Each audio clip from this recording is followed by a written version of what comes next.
la première stratégie de la manipulation te système bi moo koy utiliser mooy mu indi distraction sur des choses inutiles.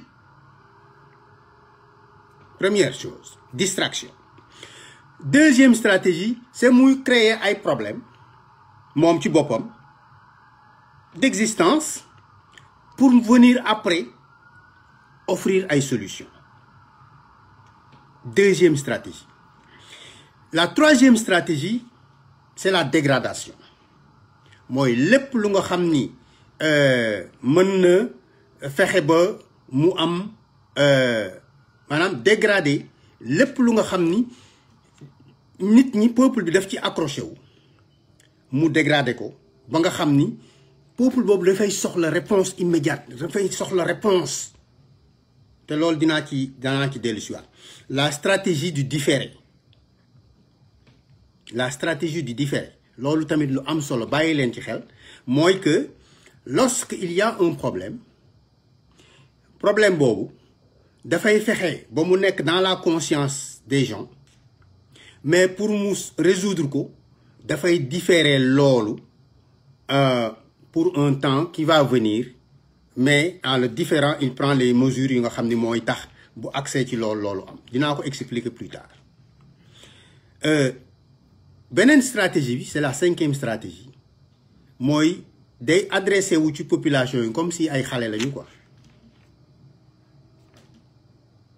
Vous l'avez toujours vécu, vous l'avez toujours vu. La sixième stratégie, c'est de faire appel à l'émotionnel plutôt qu'à la réflexion. lépp lu mënti xew rek dafay créer un climat émotionnel fàtteloo nit ñi ñu réfléchir profondément sur ce qui est devant eux, sur le problème qui est devant eux.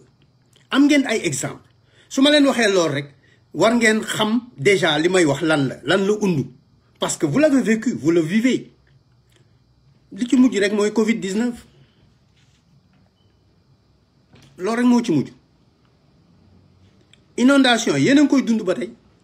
Il crée donc un problème, ils font appel à l'émotionnel.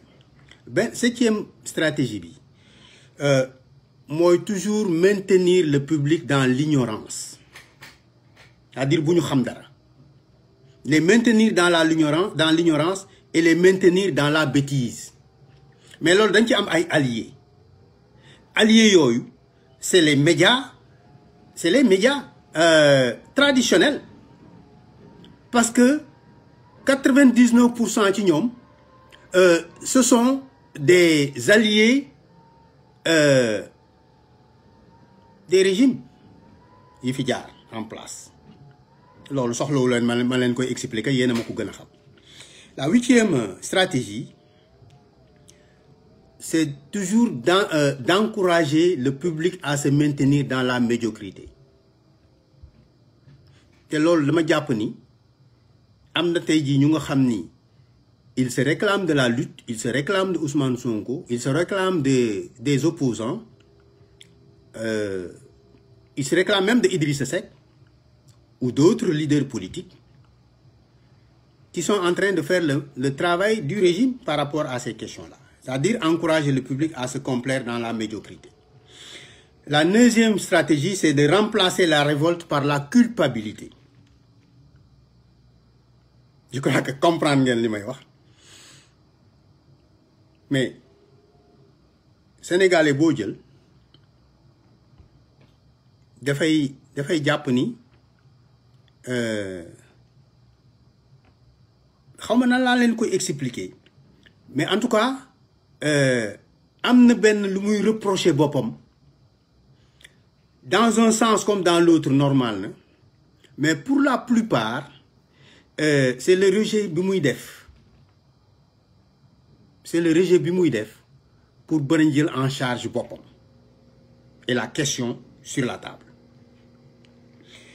Et la deuxième stratégie